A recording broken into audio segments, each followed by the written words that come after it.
The one remarkable factor that you'd look in all these companies that grow really fast was they thought first about their strategy and process and what they were trying to achieve, and the fundamentals were put in place before they made any other investments regarding tech or, sales methodology, you name it. Driving sustainable growth for a B2B company can be daunting, especially when trends in marketing are evolving so quickly.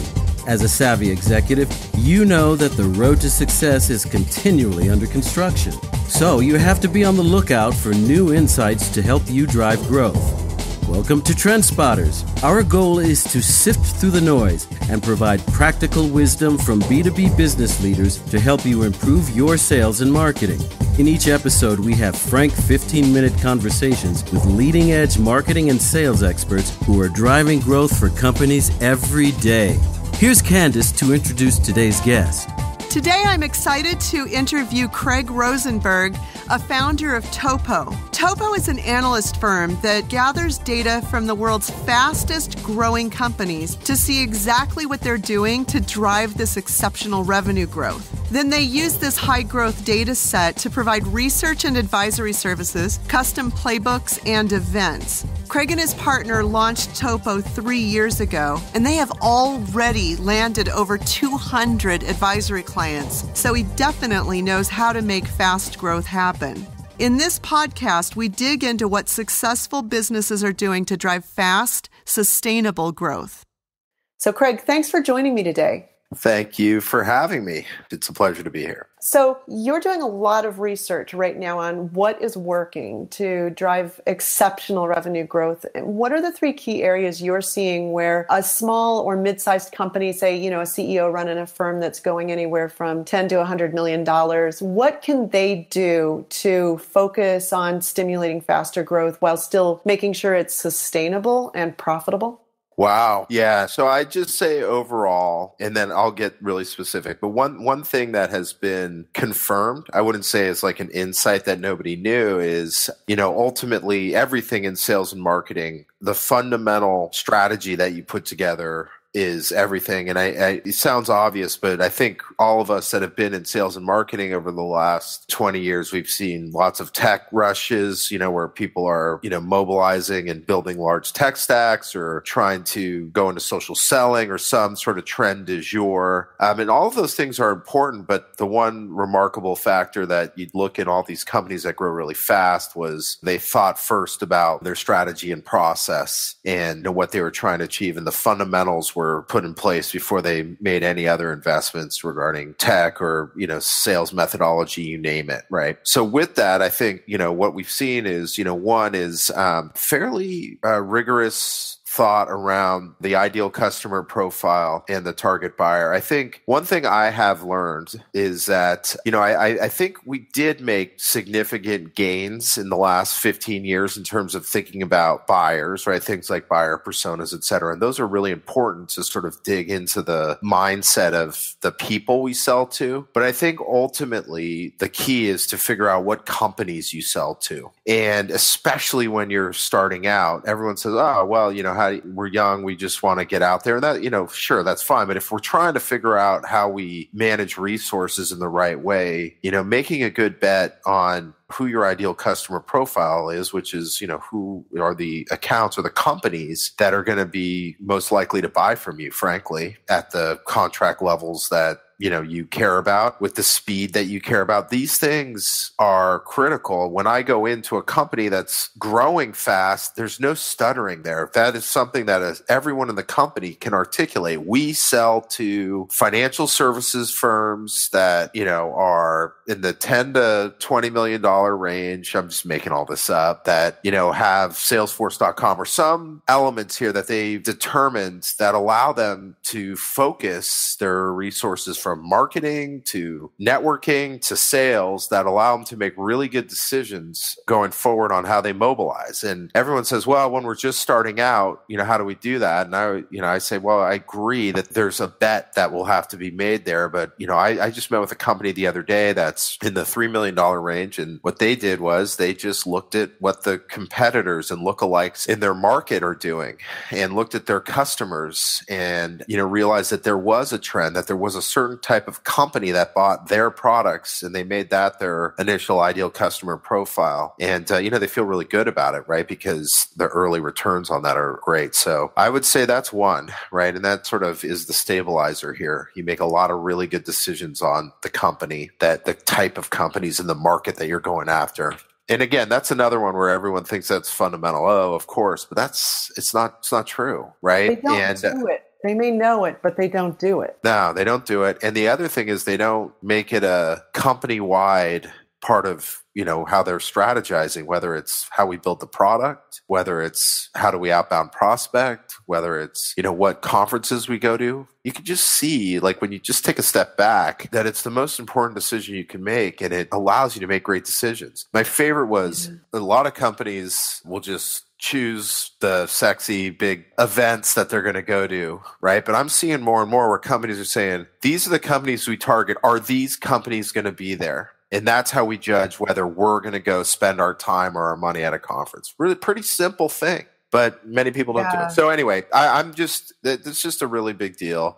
And you want everyone in the company to make their decisions based on the target market. And that I always mention product and engineering and not just the front office folks, right? Because if this is our target market, then what's the product that they're going to want to buy, and how do we make the best product for that target market? That's an example of how important it is to be an organization-wide decision. I think probably one of the most difficult things to execute on that ideal customer profile is walking away from deals that look like good sales opportunities that don't fit that target customer profile. I've worked with clients that, they know that specific requirements from the customers have been set by competitors that they don't win against. And I'm telling them, don't compete for that deal. You're wasting a tremendous amount of resources in your organization to try to close that deal. And you're probably, your likelihood of winning that is pretty low. So you're going to take resources away from a deal you could close.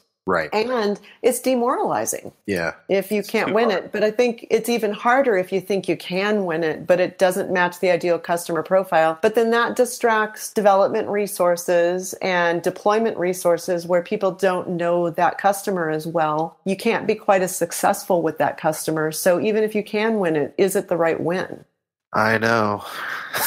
It's hard. It's really so hard. There's this really counterintuitive thing, which is interest actually doesn't mean you're going to close the deal. That's the thing that's so hard, right? Is that you're working with let's say from first call all the way through, losing the deal. You're getting positive feedback. They've shown interest. They want to go do it, all this stuff. But we know they won't. But it's hard to let go. And so, whenever I say that to a CEO is that, your ideal customer profile has to rule. Like, interest is actually a very, very dangerous distraction. You got to be really careful here. What a lot of my customers have done is they've said, okay, well, look, here's our ideal customer profile. If in our pipeline, we are going to have someone that falls outside of it, it's going to be rigorously scrubbed. In other words, there better be like a lockdown, everything aligned reason that it's there. That works because, again, it's the interest thing that throws everyone off, right? So you go on the first call, they're like, oh, this is amazing. They even make you do all the work and all this stuff. And you've got to be able to be really discerning about whether this is worth taking a chance on, because they're not going to get rid. You have to have sort of a middle ground. And the middle ground for many of my customers is just overly rigorous qualification, just really tougher than anything else that they do. The other thing they do is they start to manage it at the top. Marketing can, in inside sales or sales development, can lock in on the ICP, and we start to focus our efforts and campaigns in that area. We start to change the qualification criteria in the inside sales development group, and those things. We can start to manage what ends up in the pipeline. But in the meantime, the point you made is really important. It's hard for people to walk away. And frankly, I'd say 85, 90% of the time they should. And what distracts them is the 10%, right? So I go in, I'm like, oh, you should walk away. Well, we did get this one deal from this one company. And it's like, okay, 1 out of 25. Just help me.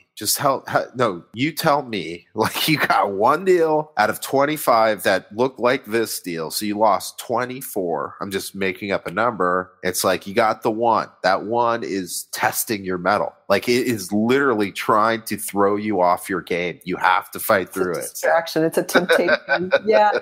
Do you find that the customers that are really succeeding, the companies that are making the growth happen, are they calculating cost of sale on lost deals so that they understand what it costs them to pursue a deal that they're not going to close? No, I think that's a good idea. I think just generally speaking, if they do look back, right, and try to make this decision, they just kind of look at overall close rates and sales cycle times for that close rate. I don't know that they look at cost, but I think that'd be a really good idea. In my experience, when you really show the numbers to a strategic thinker. My consulting team just did this a couple months ago, and obviously they do it every day, but I went to this meeting and my team threw up on the wall and showed them the numbers, and the CEO said, and there was like a 25 slide deck. CEO's like, well, I don't need to stay for the rest. Everything here speaks for itself. And it was just close rates. It was obvious that this group,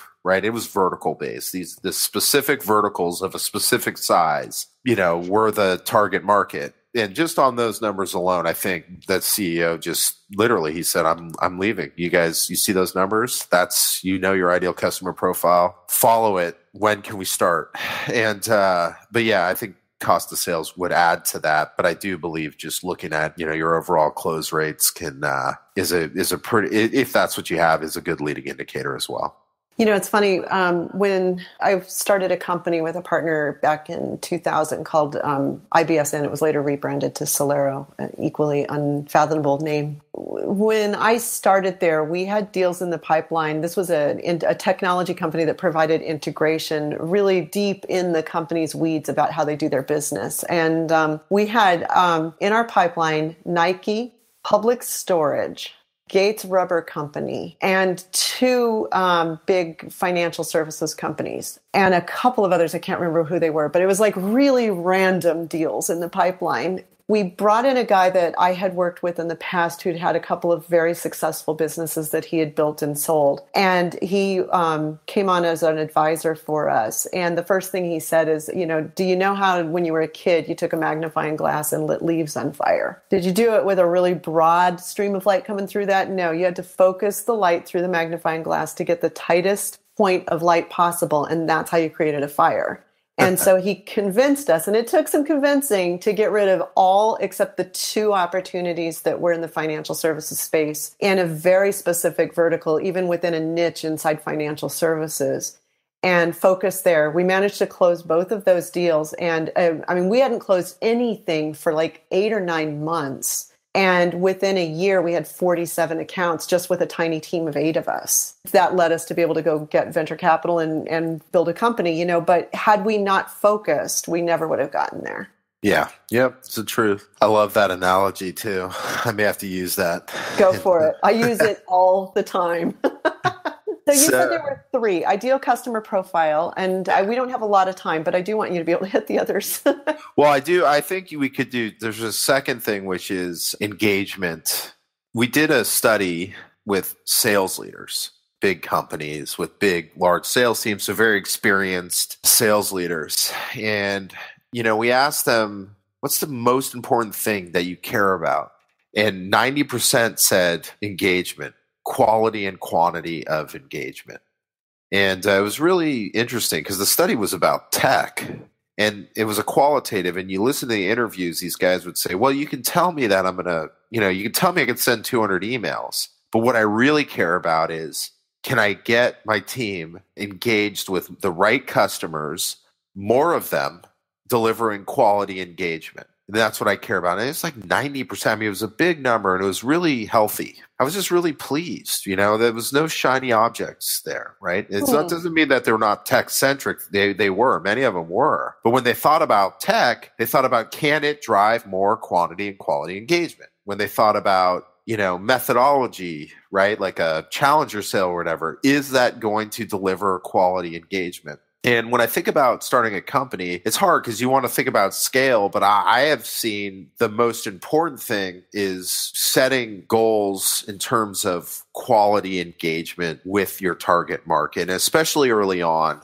I wrote about that on my blog. We set numbers for everyone in the company to go have 10 conversations a week. When it was someone in our target market, we were not really discerning about the buyer personas at the time. We eventually became that, but we just wanted to engage with people in our target market. We created content that was incredibly deep, right? We didn't think of one, we did play with quantity because, look, we still come from tech background. So we were thinking about SEO and all these things and quantity of content. But we thought, our biggest, our best and most important pieces of content we gave away. And we gave away everything. Everyone, remember in the content marketing era, everyone said, well, just help and give it away. But they never really did. It was like, well, I'll give it away if you give me your name. I'll give it away if you come visit me. And we just said, no, like literally, you could go do whatever it is we do. You're on your own. But here, this is quality. This is content driving quality engagement. We had every conversation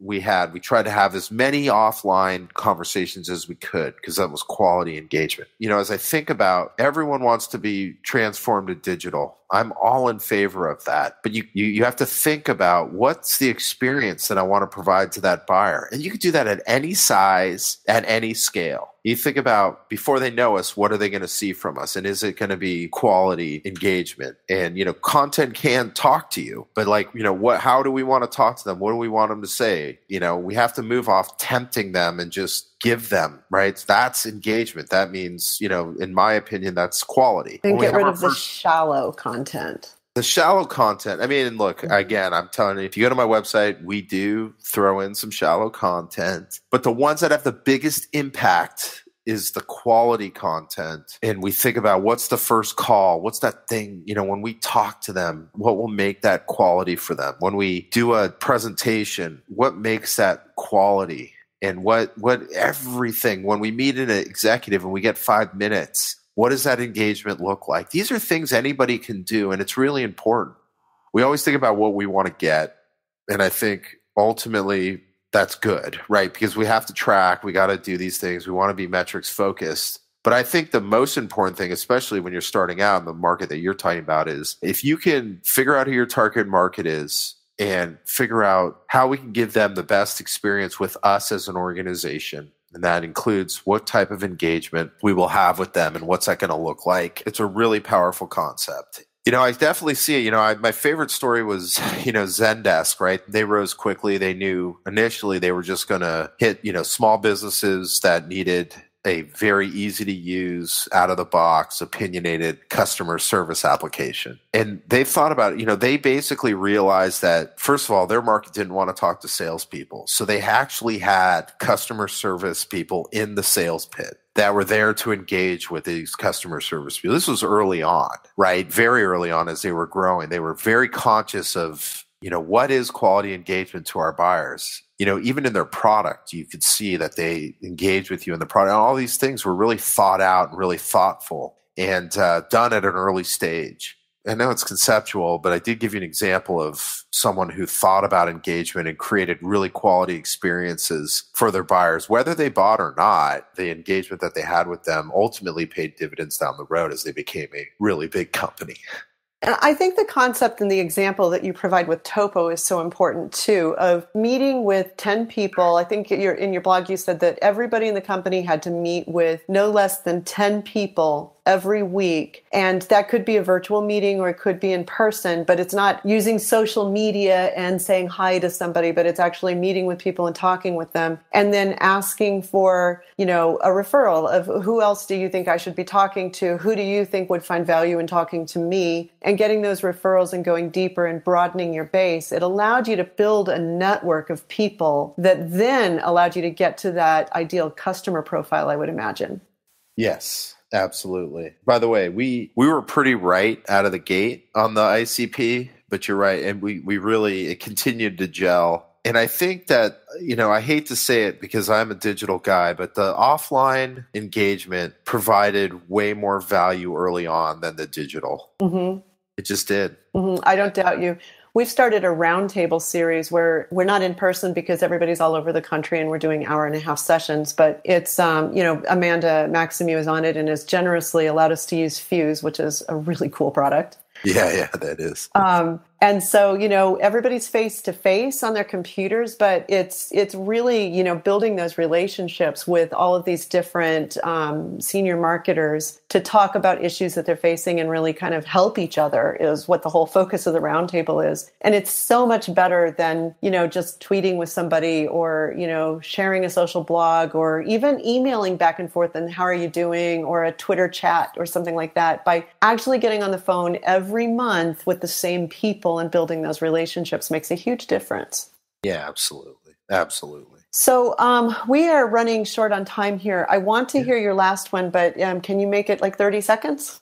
That's hard for me. I mean, I think the two that I, mentioned, I would say are the biggest ones, I think. Yeah. I would say most of the other things are similar around engagement, and I think we're good just leaving with these two big things, and I think it's a lot to chew on. It is, and it's really important. So that ideal customer profile, making sure that you understand not just who the buyer personas are, but the companies themselves. What do those companies look like? And then focusing your entire organization on serving those ideal customers and really focusing. I think it's so crucial because it makes a difference across the entire organization. And then engaging with them across the entire organization from that perspective makes a massive difference. Absolutely. So thank you so much for participating in the podcast, Craig, and for sharing your wisdom. We really appreciate it. You bet. Anytime. It was fun. Thank you so much, Candyce. You can learn more about Craig and his company at www.topohq.com. That's TOPOHQ.com. Topo recently published research on how to implement an account-based strategy. It's called the Account-Based Everything Framework. And Craig is making this available to TrendSpotters listeners for free. You can download it at resources.topohq.com/welcome-kit-content-download. Or you can also visit the TrendSpotters page at propelgrowth.com/trendspotters to find transcripts for this and other episodes. If you look for episode 2, you'll find links to the research report, to that Topo website, and to Craig's LinkedIn and Twitter profiles. That's propelgrowth.com/trendspotters and scroll to find episode 2. Hey, thanks for listening.